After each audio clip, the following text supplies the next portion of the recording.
We have Michael Caito with us today. I am going to do our, say hi, Michael. Hey, hi. I'm going to get started with Michael. We're going to do this a little bit differently today. We're going to do a panel conversation. Yeah. Well, not panel, I guess it's just the two of us. Yep. But we're gonna have a conversation and a little back and forth. But of course, I'm going to do my quick intro slides really before we get started. So let me do that, and then we'll start, and we'll make this as interactive as you guys are willing. So let me do this. So I think most of you are familiar with our format through the Southern California Institute. This is called our Thursday Insights program. We have been doing our Thursdays Insights for 23 years, I think it is. So a very long time, and it's our most popular. Every Thursday afternoon from 2:30 to 3:30, you can find us here on Zoom with a different subject matter expert and a different subject altogether. And then you can access these recordings after the fact as well. So like we were just chatting with Jerry about, we'll send an email, a follow-up email, thanking you for attending, but also suggesting how you can access the recording, and Michael and team are going to provide a summary as well. So before we get started, quickly, this is a summary of the family of resources that we have here in our office. There's often a little bit of confusion between EPI and SCI, so the Southern California Institute. That is our educational institute that we have had here for many years. We do around 200 events a year of our own, a little different than EPI in that our education is mostly free. We do about 80% of our education for other professionals in the industry to learn from each other about what each other does. It is about building that community. The other 20% is partnering with those professionals to do client-facing or business owner-facing events, and that's great. So Straderi Mancini is the law firm or parent company. Straderi Mancini has been, well, Joe and Steve partnered together about 25 years ago. Both came from family business and had prior law firms. But what we're best known for now, while we started with regular estate planning, wills and trusts and that sort of thing. Now we are best known for that advanced tax and estate planning, the integrated planning of all of the tax and business together. Those families are around 30 to 300 million in net worth. And we do about 50 of those plans a year. We also handle family business conflict work, which comes up fairly often when we're working with those families for tax planning or business transition planning, and we're able to help them get unstuck and be able to move forward with whatever planning. Primarily what we're going to be talking about today is what Founders Group does, or a part of what Founders Group does, and is in most connection with what EPI teaches through the value acceleration methodology. Founders Group is that value acceleration firm. So Founders Group is all about helping an owner decide, am I going to keep and grow my business, or am I going to transition it? And if I do transition, is it going to be internal or external, in whole or in part, now or in the future? So we're very much about assessing what's going on and identifying the highest risk areas, and then suggesting that action plan or those things that an owner should focus on before they get to the point of wanting to sell or transition internally or whatever it may be. So with that, with Founders Group and what we're talking about today, there's a direct correlation, and we'll dig into that a little bit more. This is the last slide I have to share, just to show you all that if you would like to access this recording after the fact, you can always go to scinstitute.org and click on our academy. The academy is where all of our prior recordings live, and you can access those anytime you'd like. So many, many thousands of recordings out there organized by category. Okay, so with that, I'm going to stop share. And what we would like to do today is just, have a conversation between Michael and I, but we're open to any questions that you guys might have along the way as well. Not that we want to get completely sidetracked, but we're very open to those questions. So if you, that's not funny, Mo. But raise your hand, throw a chat in, and we will circle back to you as soon as we can. But very honored. Did you have a question, Arcady? No, just He's testing it. He's testing. yeah, Okay. testing it, right? Yeah. We are honored today to have Michael Caito with us. Michael is a entrepreneur himself. He's going to share with us his story. Some of you, I think a few of you met Michael or heard Michael speak at our chapter event in Orange County, our EPI chapter event. When was that, you guys? In June, May or June, something like that. Mm-hmm. And so you know that he is a very intriguing speaker and has lots of knowledge to share. We're going to hear some of Michael's story today, and we're going to hear more about what he's doing now as well, as far as how he works with business owners. So with that, Michael, so you have an interesting journey yourself, right? You have a powerful story, and you had a little company called Restaurants on the Run, right? We did. And how long ago did you sell that company? By the way, first of all, Shelley, thank you for having me. It's great to be here. It's nice to see everybody. I actually see some names that I recognize. Good. Krista, Todd, I see Pepe, Katie, a few people. I feel like I'm on what's that show? Romper Room, where I see this person, I see that person. I see some people on here that watch that show. Don't worry, you can't hide from me. Yeah. So I'm currently the CEO of MAP Consulting, but I was a client. My partners and I were a client of MAP Consulting for 15 years before we acquired the company to be the steward of it over the next, say, 50 years, because it's a 65-year-old business. But that's what I'm currently doing. Yeah, we sold Restaurants on the Run in 2015, Shelley. We sold it to Grubhub. To Grubhub. Yeah. And so when you started, how did you start out and what did you grow into? Well, we're typical entrepreneur story, if you would. We were in, I have two business partners, and I was fortunate that, one was my brother, one was his best friend, and they came to me in 1993 when we were in college and said, we have this crazy idea for a business. And they walked me through an online food delivery company before there was online. So it was more of a phone delivery company with fax machines and two-way radios, because there was no mobile technology. And, the concept was we were going to deliver from restaurants that don't deliver. So people that want people are used to getting pizza and Chinese delivered, or at least in California, where we started pizza. And we decided to try this new concept. And so we wrote what some people might call a business plan. I would call it a bunch of gibberish, because we really didn't know what we were doing. And we started it in 1993 and started to get a little traction and had to drop out of college in order to keep building the business. Wow. And did you grow really quickly right off the bat, or did it take a little while? No, it took some time. We made a lot of mistakes trying to market the business. We were printing magazines with restaurants, and we only had 6 restaurants, when we started the company, because we were one of those entrepreneurial companies that had to not only explain the concept, because it was a brand new concept, nobody had heard of it. Yeah. So we had to explain the concept, and then we had to sell them on ourselves. And they're looking, you got these restaurants looking at, wait a second, you guys are 22 years old, kids, and you're going to do this? And we're like, yeah, we're going to do this. And so we didn't know a lot, to answer your question, it wasn't fast in the beginning, and then it started to ramp up. But in the beginning, we only knew really 3 things. Number one, we understood customer service. We all came from the hospitality industry, so we were leveraging that.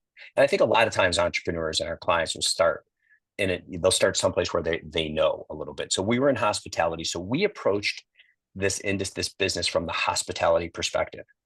Fast forward to Grubhub and DoorDash, they approached it from a technology perspective. We didn't have the internet back then. Theoretically, if there was the internet, maybe we would have started it from that. But we started from a hospitality. So we knew how to take care of our people. We knew our clients, our customers. We knew how to take care of our employees. And we were just hungry. Like we were willing to put the work in and we wanted to learn. And so when you have founders in a company, and I'm sure a lot of us have seen this, founders can put a company on their back for a while. Right. Okay. They can carry that company and with their charisma, with their energy, because they're entrepreneurs. People want to be a part of something awesome. But eventually, things start to change. Once you start to get successful and you get traction, there's new things that are required of you. I like to say the entrepreneur needs to grow into an entrepreneurial CEO, taking that super energy and charisma, combining it with, systems and process. And so that's kind of the journey we were on along the way as we were growing. We got a little lucky. We were bootstrapped. We had some great people, thousands of drivers that came through the system, and most of them were all promoted from within to help run the company. But we, as we grew to serve with thousands of clients, we had thousands of restaurants across different markets in the United States. What helped us, what powered that for us is we really zeroed in on a couple of things. We put a management system in our business, which MAP helped us put in. And we also built a technology and logistics platform. So when we were growing, it was easy for us to scale and keep it under control. I mean, as much as you can keep a scaling business under control.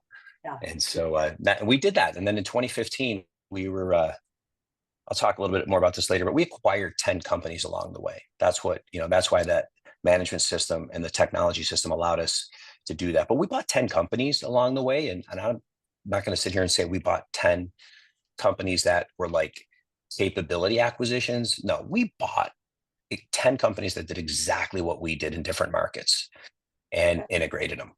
And when you do that kind of roll up, it's super, super important that you're bringing something to the table for the new employees of all these companies that make them say, this is going to be good for me. And because we were buying aging entrepreneurs companies and we had more tech and more systems and more benefits, it was easy for us to integrate the culture. So we did that. And then in 2014, we were out looking to raise $10 million. And because we had about a $30 million pipeline. Story for another day, I can tell you the formula we made. But when we bought all these companies, it was with a certain percentage down, a seller's note, and no equity in the parent company. And it worked well because the industry trusted us because we always gave back. So when we were out looking for money to secure this $30 million pipeline that we had in acquisitions, Grubhub, freshly public, sitting on a lot of cash, it just started competing with DoorDash. And DoorDash was expanding very quickly, and they had drivers they were recruiting drivers to do deliveries for them. Grubhub at the time really was just building their driver network. For those of you that don't remember, Grubhub in the beginning was an aggregator, and they didn't have drivers. They would send the orders to restaurants. That's all changed. So in 2015, when we were out looking for money, they saw us, made us a great offer. And our team went over there and helped them build out their national footprint with drivers. And they fired me after a year and said, we don't really need you. Your team is really awesome. We'll just keep them. So it was pretty great. Anyways, that's a little bit of the story. Yeah. That's exactly what I was looking for. So you didn't plan at all for Grubhub to approach you. You were just looking for finance support. Great point. Yeah, we weren't selling at that point. We weren't, I can't really say we were intentionally sitting there saying we want to sell the business. We were just so excited about growing a company. We could have missed our window if we weren't open-minded about it. Fortunately, we did something 3 years earlier where we brought in an advisor. I don't think he's a CEPA. And he took us through like a half-day process, helping us to figure out what our number is. Okay. So 3 partners, like you could get an offer for a company. And like, if you're not on the same page, this thing may not happen. And fortunately, we were on the same page. We all knew what our number was, which was the same for all 3 of us. So when the offer came in and it exceeded our number, we at least took that conversation off the table. And that was a really important step for us. And I would tell any entrepreneur that has partners, even if you don't have a partner, to go through that exercise, because it'll create clarity for you when the opportunities come for an exit, because you don't know when the opportunity will come. Yeah. And we have to make sure that as entrepreneurs or if they're clients of ours, that they have to be ready for that. So What kind of an advisor was that? Um, he was a guy who's, believe it or not, his specialty was more in exit planning for ESOPs, but he can help you with other things, but that's his niche. And I Right. met him and at an entrepreneurs event, EO entrepreneurs organization.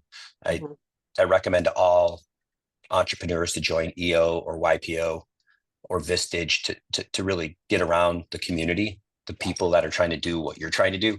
And I met him at one of those events, and he came in, and we didn't know what we didn't know at that point, and he just took us through that exercise. So, but he taught, when you say what your number was, that was the number you wanted for the sell of the company, right? At the Not, time, yes, that was. not what your end number was going to be in your pocket. He Well, didn't we talk would to you we about would what. back into that. We started with, Mhm. honestly, we started with just the top line number. And Yeah. if I'd have known what I know now, Yeah. there would have been a very, very different preparation strategy, because we weren't prepared to be tax efficient when we sold the business. And as a company that was based in California, we paid the maximum tax you can pay federally and at the state level. And that really sucks in retrospect. Yeah. But it happened super fast. The act was, was a strategic buy for Grubhub, but that doesn't mean we couldn't have prepared in advance, and we did not. So Yeah. lesson learned. Yeah.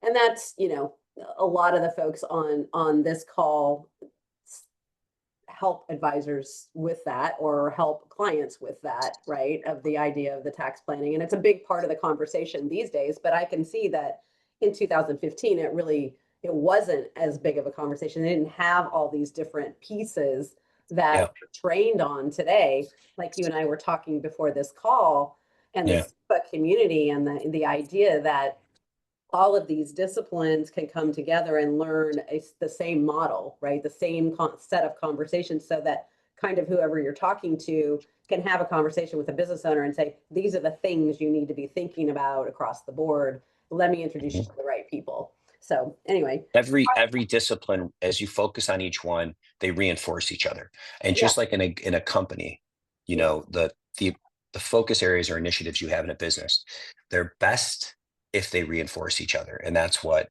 it's important to think about from that perspective. yeah, So 100%. yeah, you don't have to move to Puerto Rico or Texas to sell your business. You can No. do it in California. There's ways to do it. um, is there anything else while we're on this part of the conversation that you wish you would have done differently? I mean, obviously the tax planning Yeah. would have made a big difference, but what else? Is there anything big that stands out that you say, oh my gosh, we totally should have done that differently? Yeah. Listen, as we started the business, Like a million things. we, no, I mean, listen, I'll narrow it down to like two or three things. Like, Yeah. it's never too early to invest in developing your managers, and managers sometimes some people look at the word managers and they're like, well, you're not really managers, you're coaches. That's all crap. Okay. And when you look at what managers do, they coach, they organize, they do the right things for a company. And so it's never too early to start investing in management development, because the end goal is to turn your managers into high performing leaders who are capable of building high performing teams. Right. That's number one, because what I learned is the quality, the performance capacity of your people is what dictates the size or the growth trajectory of your business. The capacity of your people is what dictates that. And so that's the first thing. If I had to think of a second thing, it would be, we had a small investor Hmm. early in the business, or though 5 years into the business, after I'd made, numerous potential fatal mistakes with the company, and we were running out of cash because we lost a whole bunch of money in the early stages of the internet trying to develop our own technology. And he would always ask me questions, and I didn't have good answers. Remember earlier I said, like, you can put a company on your back as a founder. Well, that's what I was doing with my investor. I had him on my back. He was all excited about the business, but eventually he started asking tough questions. I didn't have answers. The reason I didn't have answers is because we weren't measuring the right things in our business. Ah, And so that's the second thing I wish I would have done differently. And the third thing kind of wraps those two together. If we're developing our management team and we're measuring the right things, well, that means we're just right on the verge of putting a culture of accountability in place, which means that we can actually get stuff done. And those are probably, and now we eventually did those three things, but if we could have started earlier, who knows what we could have did. Yeah. Yeah. Yeah. And luckily for those three things, you ran into MAP, right? Which is when you started to put that in place. Is that Yeah.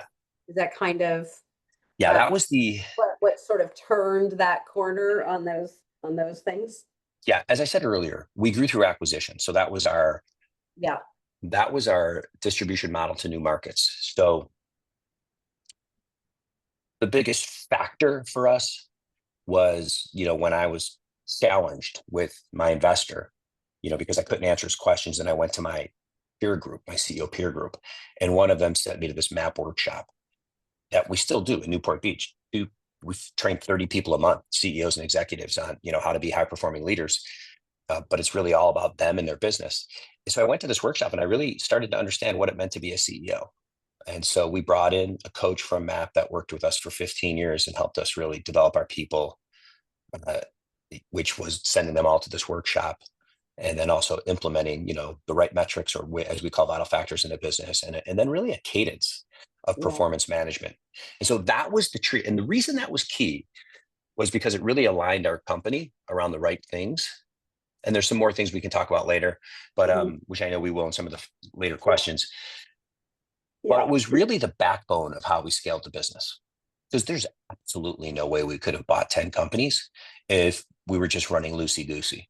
Yeah. Once we went into each company was measured the exact same way. And once a month, the general manager from those cities all flew to Orange County for a meeting to review their businesses. And it was super structured and process oriented.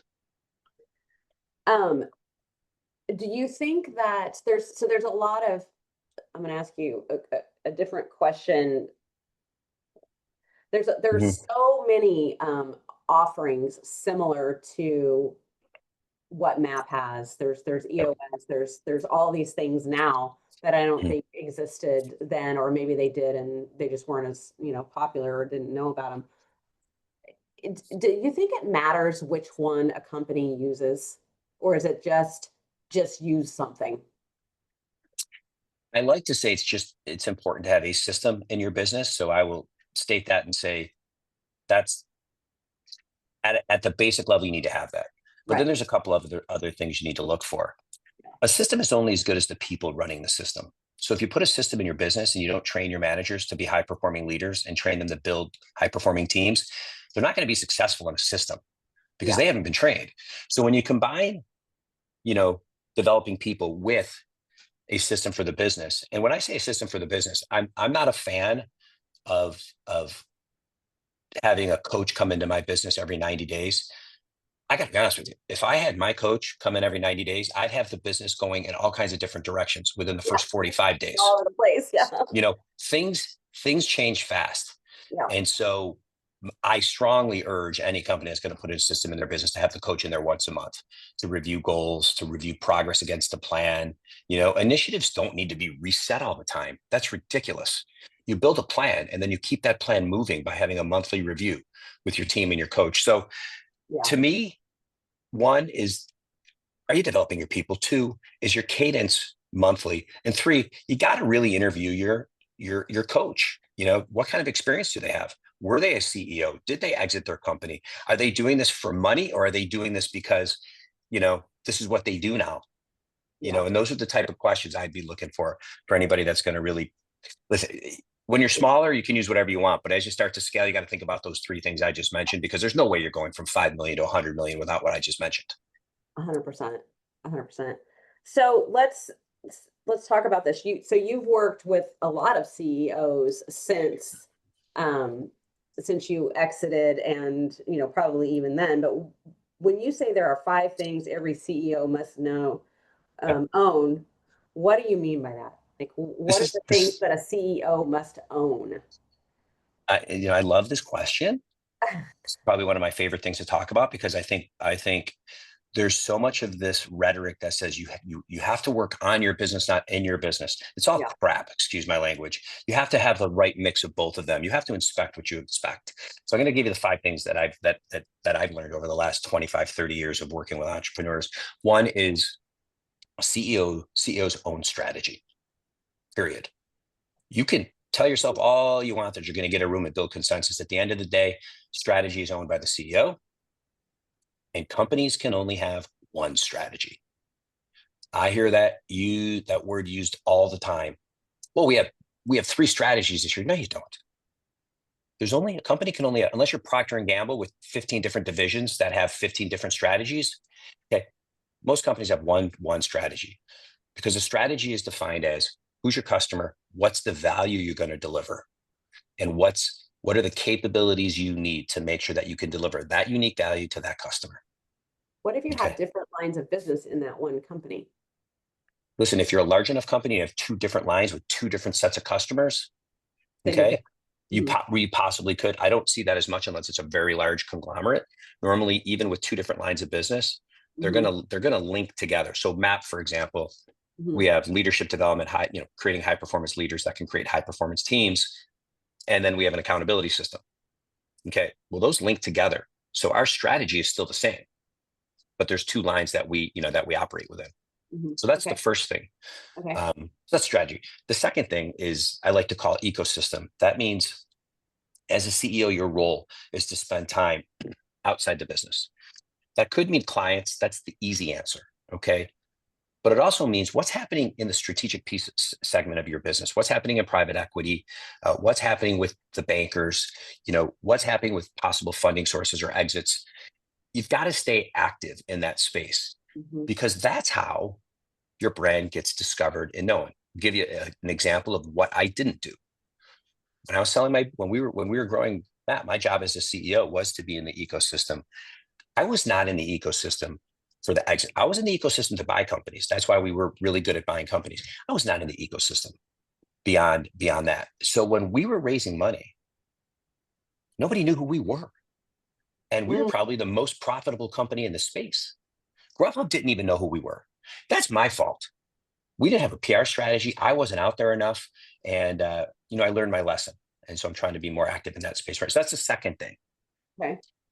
The third thing all CEOs own are people, especially at the executive level. That's your job. I think of the MAP executive team. I hand recruited each one of them. And then once I got the first one, they helped recruit the second one. And then once I got the second one, they helped create the third one. And that's super important to do. We have to set the tone, and then of course, make sure that the culture supports the right way to hire. But the biggest mistake I think people make, the biggest mistake companies make, which would be a reflection of the CEO and staff and people, is they don't onboard them properly. And so what happens is, if you choose the right person, you're probably going to be okay, even if your onboarding's bad, but it's still going to take way too long and they're not going to be as effective. And quite frankly, if your onboarding's bad to an A player, they may look at you and say, I think I made the wrong choice. They're not as buttoned up. But if you hire the wrong person and your onboarding's not right, you could end up wasting a lot of time with the wrong person because you don't have the right 30, 60, and 90-day goals. So, we're writing another book right now, and this will be a big piece of this chapter around people. And so how do you know who the right person is? Like, what are you talking, personality and right fit? Or what do you mean by that? Who are the right people? Is it skill level? Is it work ethic? I mean, there's a whole bunch of things to consider, right? Listen, at the super high level, I'd say it's fit and competency. Do they fit the culture and can they do the job? And then you could break down a lot of things around, can they do the job? Do they have grit? Do they want to keep learning? They may not have to be the best person at it, but they've got the desire to be the best. So fit and competency, that's the people side. You could get into a lot of other things around that, but I wanted to touch on that one part. The fourth thing that CEOs own is cash. Cash is the lifeblood of the organization. So it's not only our job to make sure that we understand how the economics work in our business, how cash flow works in our business, how, your cash conversion cycle, how long does it take to get $1 back that you put out into the market to grow the business? Those are important things to know. And, you can be profitable and be losing cash. So cash is a lot of entrepreneurs don't understand their financials. They better understand cash. We were lucky. We didn't have any idea what the hell we were doing at Restaurants on the Run with Cash. But we were collecting the money before we delivered the food. So we collected all the money up front. Then we delivered the food. Then 2 weeks later, we paid the employees. And 3 weeks later, we paid the restaurants. Okay. We made a lot of mistakes. We were paying ourselves off the balance sheet. We weren't making money to pay ourselves, but we thought we were. And then eventually we figured out that we were lucky because we had what's called negative working capital where the money's coming all up front. So cash is the fourth thing. And the last piece, the fifth thing that I believe every CEO owns is you've got to create a culture based on accountability and learning. Okay. You have to set that from the start. This is a company that learns and grows, and this is a company that believes in measuring the right things and holding people accountable. You used a term, I've never heard another company use it or a business as many as I talked to, and that was inspect what you expect. Yeah. And that actually comes from one of our team members who got that from being in the military.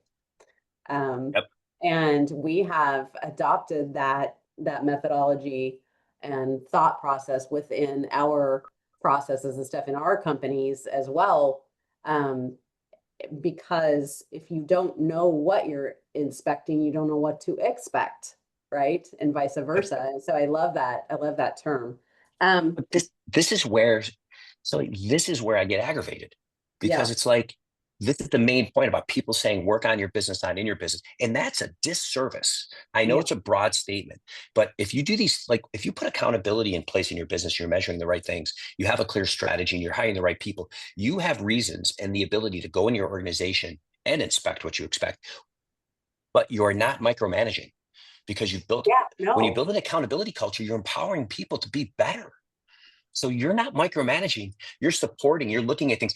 How the hell are you supposed to drive strategy in your company, be active in the ecosystem if you don't totally understand what's going on in your business? Bottom line. So it's a good balance. Yeah. I'm off my riff. Thank you. But this is probably a good place to stop and pause and see if anybody has questions because we just covered a lot. Yeah, let's do it. And by the way, I know we have a lot of people here that support their clients. So I want to make sure you understand that I'm trying to deliver this in a way where it can help you put, by putting on I'm trying to look at this through the lens of I'm supporting a client because that's what we do. And these are the type of things that I'd be looking for to help them with. Yeah. And so what we want you to be listening to today is, no matter what your discipline is what language and what tools can you take away from this conversation with Michael to be able to help better support your business owners to really have them see the level of importance here. Okay, chat. Do you use assessments to help in your leadership development? And if yes, which one? It all starts with that. So every one of my managers would go to that MAP workshop that I was saying earlier that we do. We have 2 classes every single month. It's a 2.5-day workshop, and it all begins with a deep 360 assessment on the participant. And I was a participant, so it was a deep 360 on me. And then it was all brought together by the senior consultant. So I didn't have the trainers that are trainers in our workshops are all former CEOs. The same people that run the workshop are the same people that work with clients. So that's one of our differentiators, that we're all former CEOs. So it starts with the 360, which is deep. And then it goes into a DISC for behavioral analysis. And then you combine, the magic is when you combine those. And when speaking for myself, when I sat in that workshop, I was like, oh, those are my strengths. Okay, I got it. And then my opportunities for improvement based on the 360, I was like, oh yeah, okay, I can see that. And then when I saw my DISC, I was like, oh, that makes total sense. I'm a high D, driver, entrepreneur, high I, which is, if I like to, interact with people. Well, that started to make sense on why I was crappy at accountability and a systematic approach to our business. It's like, that wasn't my personality style. And when I saw a map, I was like, okay, I get it. Now it's time to up the game and bring a coach in to help us do all this stuff that I know I won't do. Yeah. So anyways, long answer to that question. Yeah. Robert, you have your hand raised. You'll have to just unmute yourself and feel free. Yeah. Okay. Can you hear me? Yep, we can hear. Yeah, I don't know why it says Robert Salicito. It's Robert Martinelli. How are you? Oh, hi, Robert. Plays on. Hey, Baisan. Hey, I appreciate everything you've said. Obviously, you've burnt your hand on the stove numerous times throughout your career. So my work is I was a former corporate CFO, and I do strategic exit, helping people leave their business. And the big thing I see certainly is too many of them are working in the business as opposed to on it. And after COVID, many of them are stuck, no growth. Yeah. Um, and so I'm curious about this, your map coaching. What is that? Um, if you don't mind sharing that with me, or and if you've done this before, I'd love to have a private conversation with you. Yeah, absolutely. Be happy to do that. You'll be able to reach me and us at the end on a slide. Okay. Uh, our coaches are former CEOs who are senior consultants, so they're the next level up from coach. Um, and we have one of them on right now, Pepe, who's somewhere. Pepe Charles. He is. I look at Pepe and I say he's in the top 0.1% of all consultants probably in the world. And our senior consultants, they not like I said, they run the workshops for leadership development, but what they really do is they go into the business for about a half day every month and implement the Vital Factor team meeting process, which is it starts with, okay, what are our goals for the year? Then we're going to look at, okay, let's figure out what our vital factors are, which are, some people call them KPIs. I'll talk more about those later. And then they run the meeting where they're looking at what's working in the business, what's not working in the business. They're looking at the scorecard that we create for the company, for the executive level. We're problem solving with a tool we have called the Team Consult. And then equally important is everybody has set goals the previous month. So we review everybody's goals based on the scorecard, and then we set new goals. So our senior consultants are in there challenging them to make sure that we're measuring the right things, that everybody's working on the right things to drive the performance of the organization in alignment with the vision and with the plan. So it's pretty spectacular. Very And good. it's I apologize for no camera. I'm working out of the home today, and I don't have a camera here. Um, very. just do what I do. I have 3 teenage boys in here. I just lock my door and say, get out. So I'll have to adopt some children then. you can have one of mine. Excellent. Yeah, Good. Good. I'm always willing to share too. All Yeah. right. Good. Good. All right. Very good. Well, I look forward to chatting with you then. Thank you. Of course, my pleasure. Thank you. Could be helpful. Michael, so a lot of the conversation that we have through, our EPI chapters and things like that are all geared toward getting a business ready, right? Prep Right. toward exit. Where does this conversation that we're having today, it feels like it's more about growth, right? It's more about how do I make sure that my company is growing and getting things in order. But where do you think it fits in the exit planning process? Like how far how far in advance would you say a company needs to start doing stuff like this? Yeah. I mean, I would say now, no matter how old you are, you should start doing it now. But what makes sense? Like, how can you afford, if they can afford it, then when should they be doing it? Yeah. I mean, listen, the sooner the better. But let's face it, everything starts with the CEO. So we all have clients probably on this call that our clients are entrepreneurs. And then there's probably some entrepreneurs on this call. Speaking from an entrepreneur perspective, clearly when I was not able to answer questions for my investor, I was the bottleneck. So generally the CEO is the bottleneck. So the sooner the CEO recognizes the importance of, getting the right people and developing them, measuring the right things, having a good plan, the sooner the better. And so, I think about, you guys have this, don't you have like a value acceleration methodology, like discover, prepare, decide? Yeah. So Yeah. that's so which part of that are we in? So I think it starts in the discover phase, because you've got to look at your business and say, like, where are the gaps in our company? And there's different pieces. Like as a CEO, I'd probably look at those 5 things I said, like, is there a gap in the culture? Is there a gap in strategy? Is there a gap in the economic model to make money? So many of us are like, let's just grow this business. And you're like, you don't have the unit economics correct. Right. So you can't scale a business that doesn't have that. So I think the first step is like, where are the gaps? And then once you get through that discovery phase, you can kind of move into like the preparation, which is, well, how are we going to address those gaps? And I think that's the phase where you make sure you have the right system of execution or system of accountability in your business. Because if you have a system of accountability in your business, which is the preparation stage, you can get to the decision stage, which is what are we going to do?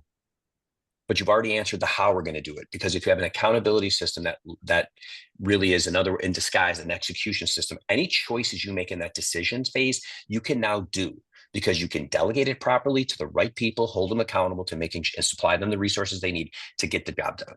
So that's how I think about it. And it's kind of like strategic planning. I mean, it's the same kind of thing. So your methodology, your 3-step methodology makes sense. And it's almost a round robin, right? Like one thing feeds the other. I mean, it never ends. Right? It never ends. What about the size of company? Do you think that if we're talking about a company with 5 people in it, does it still make sense? Okay. I want to finish. I had a little. Yeah. I want to finish up. Yeah, I just want to add on to what you said. Okay. The reason, the importance of it. Let me explain why it doesn't stop. Because if you have the right, I ran you through our process that we run with clients, the same process I ran at restaurants on the run.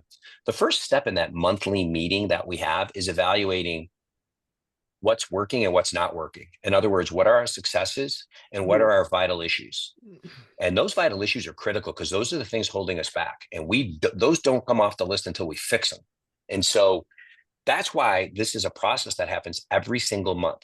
You might say a lot of us at our age, at my age, I get a physical every year. And we're basically doing a physical every month on the business because things change fast. So anyways, does the size of the company matter? I think at 5 million, you're really starting to think about these things big time. Okay. 5 million revenue.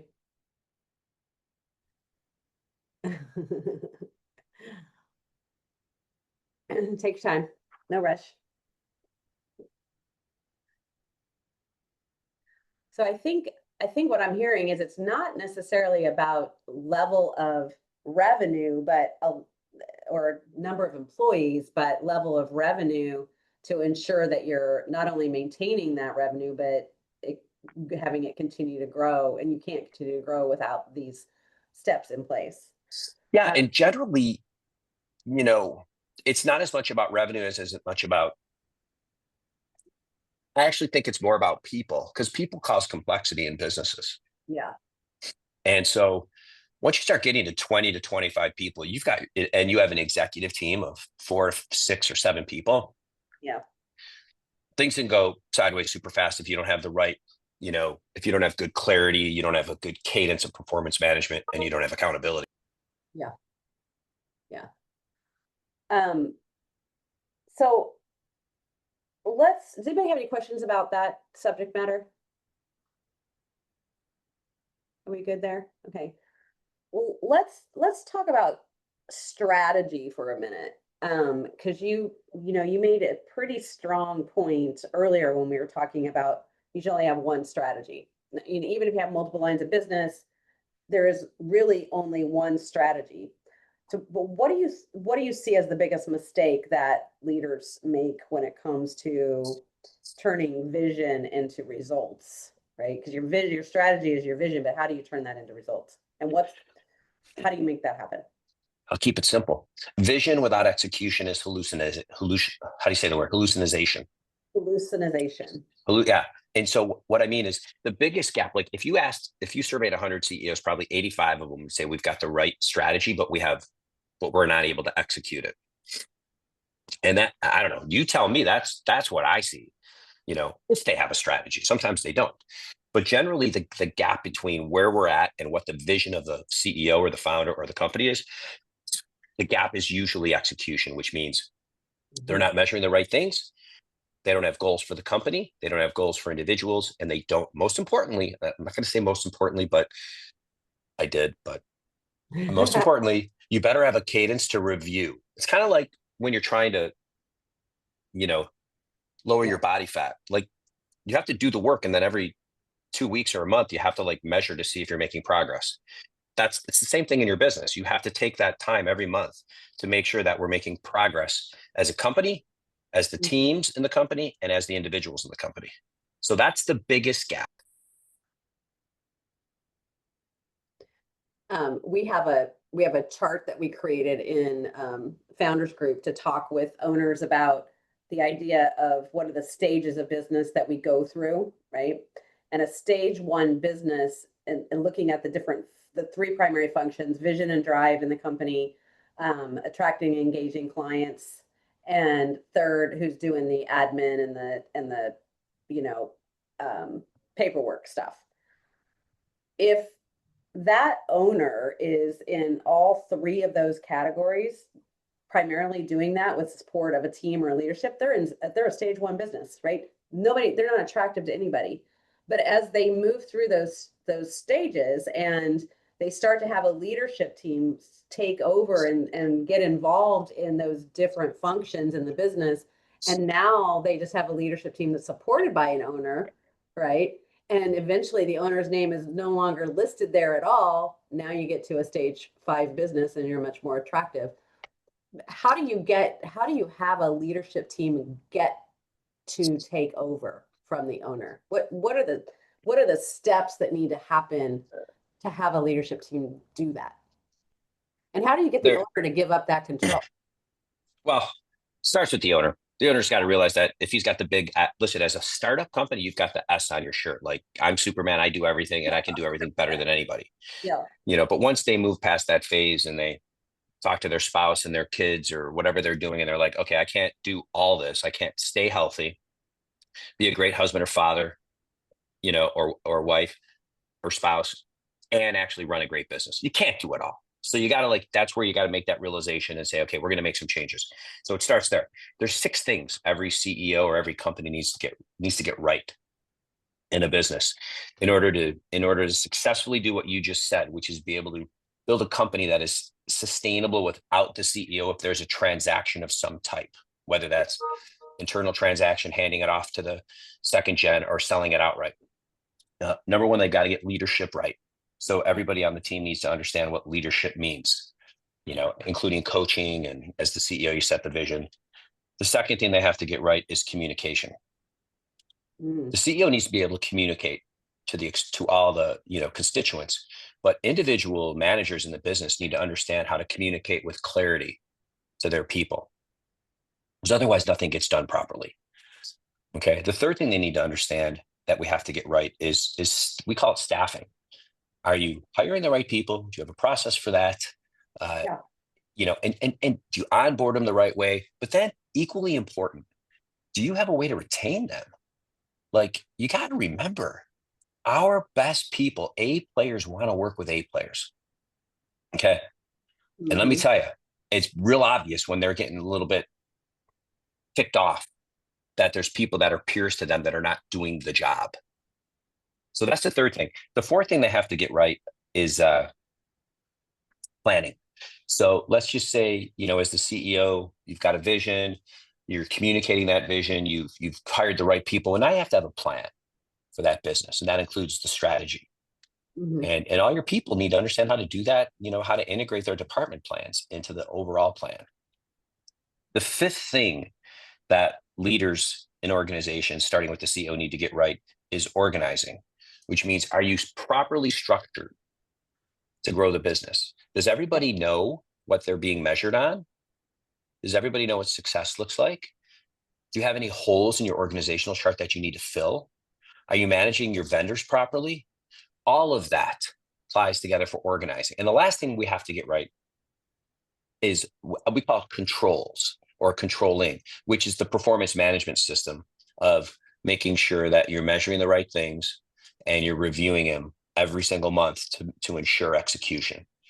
So those are the 6. If CEOs get leadership right, communication, staffing, planning, organizing, and we'll call it accountability, if they get that right and lead by example and train their managers in those 6 areas, which is what I learned at the MAP workshop 22 years ago. If they get that right, they're on the right path to being able to sell their business and not get devalued for a business that relies too much on the CEO. Yeah. Where does empowerment fit into what you just said? So how do you get an owner to actually empower the leadership team to be able to do those things? Because I feel like you can you can hire the right leadership, you can do the staffing right, you can do the retaining right, but if you don't actually empower them to run their core function, Mhm. then it's worthless, right? So how does the CEO, how do you get them to empower their leadership team? Let's talk about accountability. Okay. Okay. Because the key is accountability. And a lot of people think accountability is a bad word. And accountability is not. Some people think accountability is like, oh, it's like, I got to fire people. That's not accountability. Okay. Accountability starts with everybody understanding what they're measured on, and then everybody setting goals to what they're going to get done, which means they have to set goals the right way, which means they have to have a due date on those goals and they have to be measurable. Mhm. So accountability, the two sides of accountability are, one, we're celebrating. So let's just say you're setting goals, you've delegated properly, people have goals, you're Mhm. trusting them. And then it comes down to that monthly meeting where you're going to review everybody's progress. If they achieve their goal, it's time to celebrate. Listen, your best people want to celebrate. Yeah. If they don't achieve the goal, it's not punishment.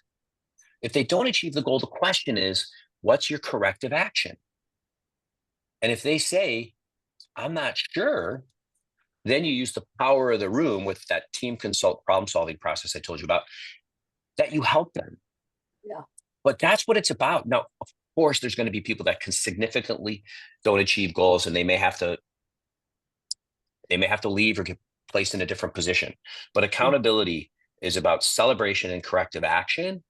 And it's the key to empowering your team.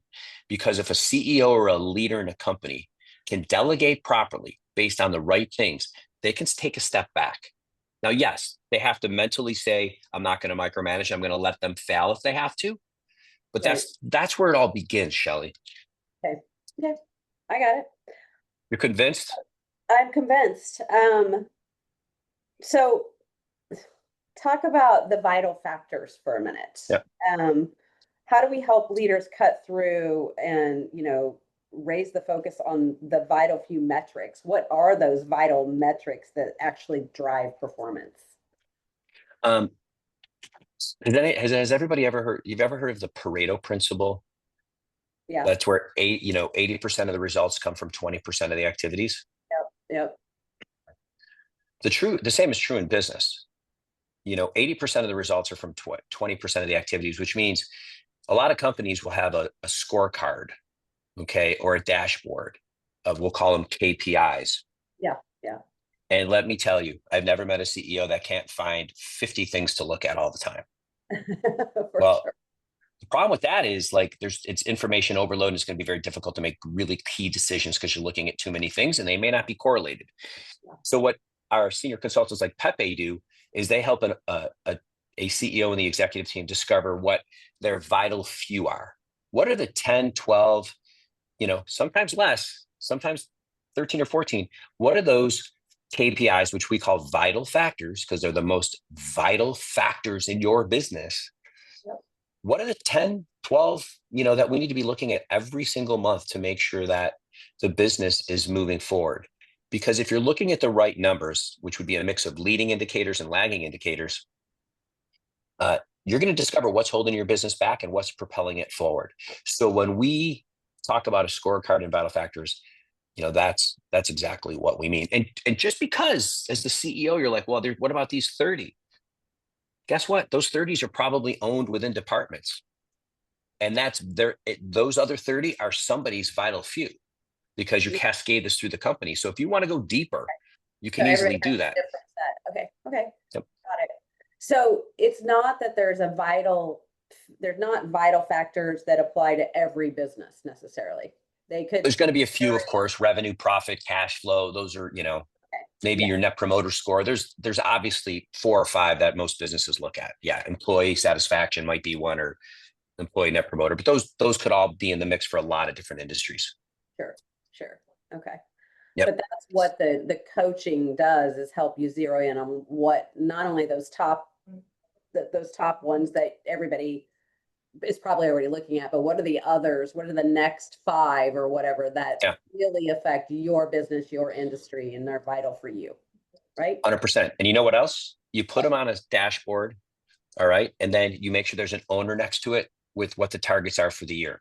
So now when you're sitting in that room with the executive team and there's an issue on one of those numbers, you've got an owner in there to have the discussion. They can lead the discussion and they'll probably set some goals or corrective actions against it next month. That's the key. That's why I say you can't look at businesses every 90 days. You got to go deep with a trusted advisor every month to make sure that you're on track, or else it's just not going to happen. I mean, it can from 2 to 10 million, but once you start talking 8 to 10 million, you want to get to 100. I think that the accountability that you've been talking about also drives the ownership, the leadership's ownership. Too many ships. 100%. Right. That's how it all comes together. Yeah, like the ownership of what it is that they're supposed to be doing, or those vital scores and all of the things that they're in charge of. Often it's about the ownership and the empowerment, but all of that is driven by the accountability. What I hear you say, I'm hearing accountability a lot. That's the biggest problem. If you talk to CEOs, they may talk about, oh, I can't grow sales, or I can't do this, or I can't do that. When you start peeling back the onion, it'll always come back to, as a root cause, accountability. Yeah. It's always going to come back to that, because it means that the people that are in charge, like it may, if you have the right people in charge and you're measuring them on the right things and they're setting goals, then the rest of it will happen. Every problem, generally the root cause comes back to accountability. Now, there's obviously exceptions. I'm just talking globally, the root cause for most of those issues, is, do you have an accountability system in your business? Okay. I got it. Do you have an example of a business? We're scheduled till 3:30. We can take a couple more minutes if you have time. I realize some might drop off, but do you have an example of a business that made a breakthrough by identifying those vital factors? Because give us an example of what that means. I think the easiest, I'll just go back to my own experience because I can talk so clearly about it. Like once we started measuring the right things, we started off with our main list. And then we started, over time, as you start getting more sophisticated in how you run your business, you start realizing that there's other leading indicators or other vital factors that I can look at. And when we were running Restaurants on the Run, we were a company that was 50% of our business was residential, delivering to homes, 50% of it was delivering to businesses. We discovered that a vital factor we needed in our business was profit per delivery. Jim Collins calls it an economic denominator. I would suggest that every company should have theirs. It's profit per X. The X is, think of it in your business, what unit of X would, if you have more of them, it's good. If you have less of them, it's bad. For some companies, it could be stores, could be employee, profit per store, profit per location. Same thing, profit per geographic region. For us, it was profit per delivery. And once we looked at that number, it changed everything, because we started to look at the business at that level and asking ourselves tough questions. And as we went through, we realized that what is probably obvious to most of these people, if we're trying to make more profit per X or profit per delivery, we should be doing more corporate deliveries versus residential. Yeah. Okay. High level. Right. It changes the client going after. And exactly. Everything changed. It actually changed the strategy of the business, which doesn't change often. And we said our core customer is now the corporations, not the homes. And we started just not marketing to the homes. But there were some really interesting things that occurred at the same time. We realized that our restaurants preferred corporate orders. We realized that our drivers preferred corporate orders. We realized that our managers could staff the company easier if it's corporate orders. So all these things started lining up that we were oblivious to, that seemed so obvious after the fact, which means when you get to the right vital factors in your business, you start to look at things differently. Yeah. I love it. You use a formula that is clarity plus cadence equals performance. And I think we've touched on this a little bit, but can you break it down for us a little bit more? Yeah, clarity is simple. It's do you know what the key vital factors are for your business? And does everybody in your company have 2 to 3 things that they're measured on? That's clarity. And along with that would be, are they setting goals? Okay, so are they clear on how they're being measured, and do they have goals? That's clarity. Now they know exactly where they're at and they know how they're going to perform. The cadence part is, are you regularly reviewing performance? I don't mean all these 1-to-1. That's not what I mean. Right. Is each team in your company, including the executive team, getting together every month and doing a peer advisory? Are you, as a peer group, as a department, as a team, are you looking at the performance of the team or the company and everybody's goals and reviewing that's what I mean by cadence. We call it the Battle Factory team meeting. So do it, system to review it, a system for the accountability to make exactly. Cool. That's the way you do it. We had a question pop up. Let's go. Addressed. Oh, I see. Great presentation. Hang on, I got to move this out of the way. Hey, that's a great question. Thank you. Yeah. Any other authors, books you would recommend? Well, I love Jim Collins' Good to Great. Yep. Let me see what's right here. I love the first chapter of this book. It's The Manager. Gallup. Yeah, it says Gallup finds that the quality of managers and team leaders is the single biggest factor in your organization's long-term success. I love that. Just the first section. I love, I'd have to look, Atomic Habits. I like that. I think that layers right into accountability. Yeah, those are a couple. Yeah. Those are, I do love, there's a book by, I subscribe to the Michael Porter School of Strategy. So if you read his book called What is Strategy, you'll fall asleep. But if you read the book called Understanding Michael Porter, there you go. It's like ChatGPT for that book. Yeah. So, okay. And then there's one more that I like to recommend to kids. I had my 18-year-old come to me last night. It's like, Dad, every day I'm stressed out. I'm like, what am I going to do with my life? And I'm like, well, number one, you're going to live till you're 100. So use this time to discover what you love, what you're good at, and where you can make money.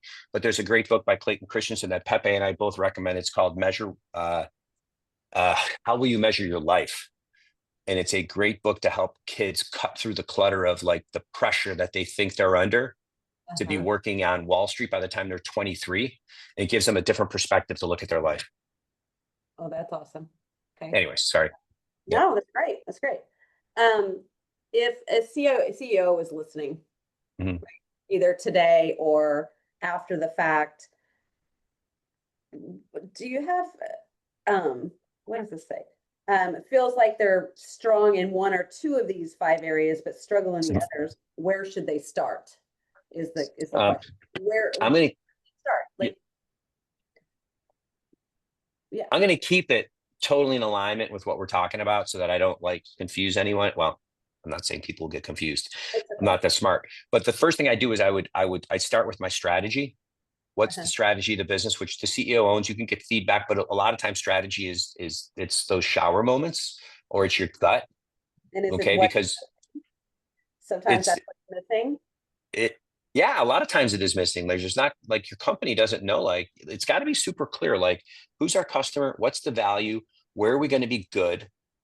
Okay. Because sometimes, and there's going to be areas that we're bad at, and everybody needs to understand that the more clarity there is around that, the more that your frontline people and everyone in the organization are going to be on the same page, rowing the boat in the same direction. So I start there and then I'd move to what are the most important things to measure in our business? What are the goals for the company? And then I push it right into the individuals. What are their goals? How are they being measured? And then, of course, what's our cadence to review performance of people, teams, and company, which I recommend monthly. So that's kind of the flow that I'd recommend. It stays in alignment with everything we spoke about. Yeah. Yeah. All right. Well, I think this was extremely valuable. As a reminder to everybody, if you have any more questions, Michael, do you have another minute or two if we have more questions? Of course I do. I'd love to. Other than that, again, this has been recorded today and you'll be able to access it on the Academy by the end of the day on Monday. And we'll also attach a summary to that recording of what we've talked about today. Is there anything else you want to share with us? Any parting words of wisdom? No, I think this is great. We have a podcast called The Entrepreneurial CEO. You can find it on YouTube. Okay. We talk a lot about this stuff. We interview people. We talk about other stuff. So no, I'm grateful that people would want to spend an hour with me. So I appreciate that, Shelley. Very interesting. Love the story. Love what I love that you used MAP to grow your own business. And then, now that you own it and you're helping other CEOs the same thing. I think it's amazing. So Thank you. very lovely comments coming up. We appreciate everyone joining us today. If anyone wants to get connected, oh, we have a slide, don't we? Hang on. Oh, we do have a slide. Yeah, that'll help. Yeah, let me. We have some comments. Let me see these comments here. Does these Yeah. disappear? Comments. Oh, thank you. Here is the slide. Very nice. Okay. You guys want to access or get in touch with Michael or Katie? Yep. There's also an assessment there. You want to talk about these a little bit? Well, yeah. The first thing, like, listen, if this was I know that a lot of the people on this call are, CEPAs or their advisors, they have clients. And so if these were all CEOs, I'd be saying, here are some things you can do. But if you're on the call and you're a CEO, these are all accessible to you. And then if you're an advisor, these are things you can use for your clients. So the first one is, just have a call with us, no problem. And if you want to learn more on how we might be able to help, if you're a CEO, how we can help you, or if you're an advisor, how we can help a client. The second one is an accountability assessment. CEOs can use that themselves, or if you're an advisor, feel free to have your one of your clients take it. We'll be happy to evaluate it with you. And then the last one is, this is really, if you're a CEO, you can attend our workshop to get a 10% off. But equally important, if you know of a CEO that you think really needs to go to this, that really wants to learn more about this, you will be able to give him a 10% discount off of our normal price as the advisor. Perfect.